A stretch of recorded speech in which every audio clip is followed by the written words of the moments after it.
Warning. Our YouTube channel and its videos may contain scenes, language, and content that may not be appropriate for all audiences. These videos include surveillance footage, undercover pursuit of suspects, actual police and rescue operations, and fearless confrontations. If you do not approve of the content, please do not watch our videos. If you wish to continue, we strongly advise that you proceed with caution. Viewers' discretion is advised. Mga KP, isa na namang biktima ng text scam lumapit ho rito sa Kilos Pronto. Sa pamamagitan daw ho ng text, isang mensaheng kanyang natanggap.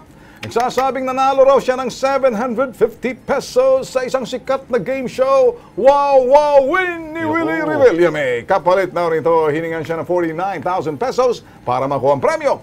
Okay, nakabayad ka ng 49,000 pesos. Opo. Ngayon, hinihingi pa sila ng karagdagan. Opo. Nabigay mo yung pera sa pamamagitan ng remittance o bangko or pawn shop, o paano pinadala sa kanila? Smart padala po. Smart padala. Parang gusto ka pa nilang utuin uli. Opo. Natatawagan mo sila, kaya lang dito sa pating to, makakahalata sila na ito'y pag tinawagan natin, hindi naman makikipag-usap, babagsakan lang tayo sa telepono. Kaya natin pinag-usapan to, hindi ka pwedeng manalo, hindi ka pwedeng mapili kung hindi ka dumalo, hindi ka, wala kang sinalihan. Okay? Sa parting to, kaya lang namin ikay kinausap kasi maraming kapareho mo. Ito kasi inuulit nila, baka makalusot sila. Okay, sa issue nga, nasa linya natin si Attorney Jose Alvarez, ang ito'y phoner. Sige. Ito na. Nirereklamo. Attorney! Sir! Kumusta ba dyan, Attorney Alvarez? Sir? Binagsakan na tayo. Yan ang sinasabi natin yung attorney kunyari. Ganyan lagi sila para ano.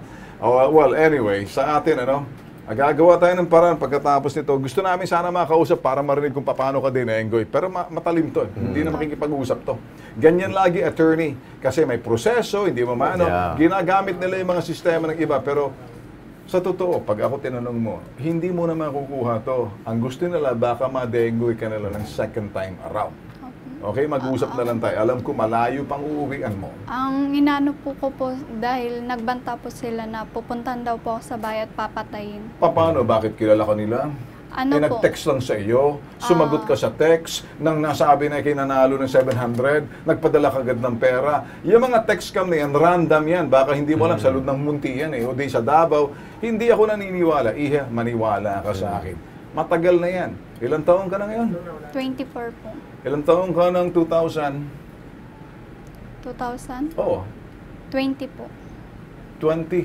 20? Ay, 20? Sabi mo, 24 ka. Opo, 24, 10? Less 17. Ay, Less 17. Okay? 17. Ay, ilang kataon? 24 Doon siya. pa, 2000 pa, may hinuhuli kami, nakikipag-uusap sa telepono, ngayon hindi na yan. Okay? Diyan ka lang, okay? Hindi na mangyayari ito. Okay? Anyway,